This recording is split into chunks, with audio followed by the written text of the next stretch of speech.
What's going on, YouTube? This is SG1 Sports here on the Voice of College Football. I'm going to give you my early thoughts on the Georgia Bulldogs for 2023 and tell you if I think they will be better or worse than they were in 2022. Last season, Georgia, of course, going 15-0, winning the national championship, finishing first in the SEC East, winning the SEC, all of that. Just a big time year for them to go back-to-back as national champions.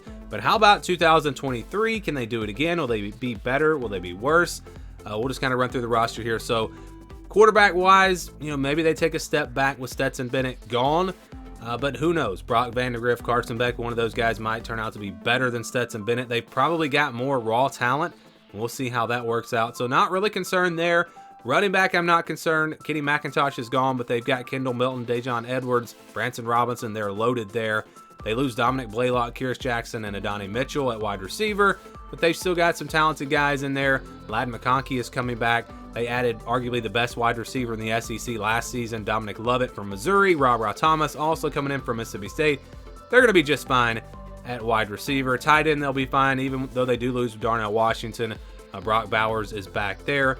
They lose several guys on the offensive line. But they've got so much talent, and they got so many guys that have played that maybe didn't even start all of last year, but have played, and they've got 5-star after 5-star, it seems like, on the offensive line. So I'm not concerned there either. Talking about this offense, maybe there's a step back from Stetson Bennett, but I don't really think so. I think this offense will be pretty much just as good as they were last year. Then you go to defense. Yes, Jalen Carter is gone. That's a big loss there. But they've still got so many guys on the defensive line.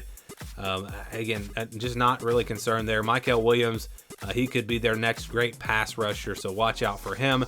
At the linebacker position, they will lose Tresman Marshall, MJ Sherman, Robert Beal, Nolan Smith, who was hurt a lot of last year, pretty much all of last year. But their best linebacker, Dumas Johnson, he's coming back. Small Munden's coming back. He was really good. You got Ryan Davis coming back. You've got Chambliss coming back. I mean, they're loaded at linebacker. Not really concerned there. Cornerback Kelly Ringo, that's a big loss for them. He was their best corner, but they've got Lassiter coming back. You just go through the whole secondary. Malachi Starks is coming back. Dan Jackson's coming back. Dalen Everett's coming back. Nyland Green, a talented youngster. You've got Javon Bullard, who's an All-American. He's coming back. David Daniel coming back.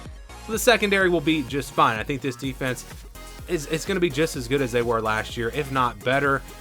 Losing some really good players, yes, but just absolutely bringing a ton of talent back, reloading also with what they've got coming in, recruits coming in, guys that maybe weren't quite ready last year that will step up this year. So I'm not concerned at all about the defense. My only concern for Georgia would be the quarterback spot, and if there is a big drop-off there, then Georgia's not going to be as good. If they're even better at quarterback, this team's going to be even better than they were last year. But I think they're going to get good quarterback play. I think they'll be very solid there. And I think this Georgia team will be really just as good as they were last season. Not going to go better, not going to go worse. I think they'll be just as good. Does that mean they'll win the national championship? Well, not necessarily. I mean, they almost lost to Ohio State last year, so they can still be beaten. But as far as just how good this team is, yeah, I think Georgia, they're going to be just as good in 2023 as they were in 2022.